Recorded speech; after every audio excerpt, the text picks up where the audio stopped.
Hello my golfing friends, this is the Golfer's Report. This is a series of videos trying to help you with your golf game so that you get a little better at it and have more fun in this game of a lifetime. Hello my golfing friends. The question this week from a subscriber is the bump and run shot too old school and not worth doing anymore? Do the pros not do it for a reason? The answer to that is it's still a great shot. It's creative, great creativity at its finest. And no, it's not done. Yes, they use a lot of sand wedges and they're really good at it, but it is not. You look at the European team, they're good at it, and there's just a time and place for it. They're really good at their sand wedges, so they spin them up there, but given the occasion where the shot is uphill rolling up a green, better to run it up there. Is it better if you have a lot of room on the green? Good to run it up there. A lot of other reasons. Watch these reasons. One is you don't have to swing as hard to chip. Bump and run. Look at this, bump and run. You don't have to swing with as much pace. If I had to do a sand wedge at that, I'd have to go about that hard. So you don't have as much, you don't have to swing as hard. Also, your bad ones don't look as bad. Scull a sand wedge, it's in the next county.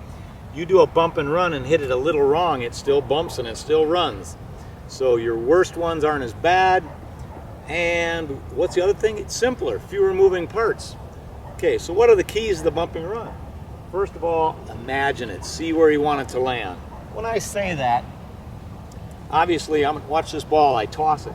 This is the big high one. Look how high I had to throw my arm. Watch the bump and run. I landed here, and it rolls up there. Okay, now, you have to bump and run. You got to understand, what is the condition in front of me? Is it soft? Is it wet? Will it bump? Will it run? But that's that creativity part. But here's how you do the bump and run. And so try it. Bump and run can be done with a 6-iron, 7-iron, 5-iron, any club. It just stays low.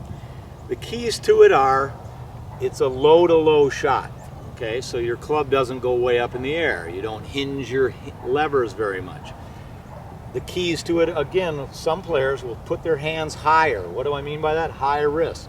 Why? Because then the club is kind of in line with your wrists. See, these are low hands. See that angle there?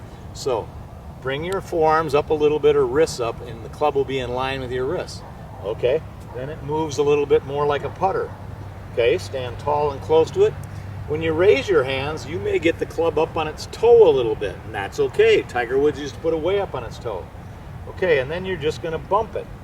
Now, if you don't practice this shot, you won't know how it reacts. But if you practice it, you'll go, look at this thing bump and run. You go, look at this.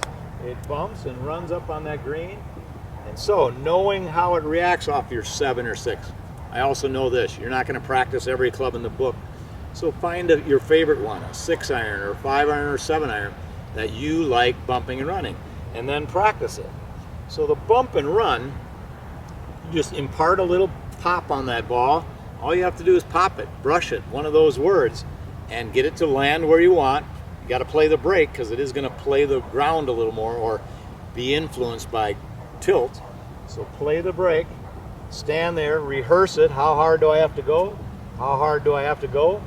I definitely like my brain to see the club brush the turf a couple times. You go, hey, it brushed. And I go, hey, it brushed. The word carry is still there in this shot. Even when I brush, watch my legs. So the word carry is just this on all these shots. See my hips go with the club? It just means the club got carried with my lower body. So I take it back with my shoulders, carry it with my lower body, and the bump and run is not dead. In fact, balls go in rolling. You rarely fly one into the cup. That's 1 in a million. The ball goes in rolling. We're rolling this ball. So we bump and run it, and it goes bump, and it goes run, and that baby is rolling up. I would tell you to try this. There's a game. Take your sand wedge, your 60 or 56, and see how many balls it takes you to get a gimme or within 3 feet.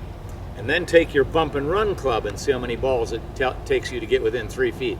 I'm pretty sure that the bump and run will be more dependable for you than the scooper sand wedge. Even though that might look prettier to you and be more fun, that bump and run will come in handy. I guarantee you. Try it out. Good luck to you.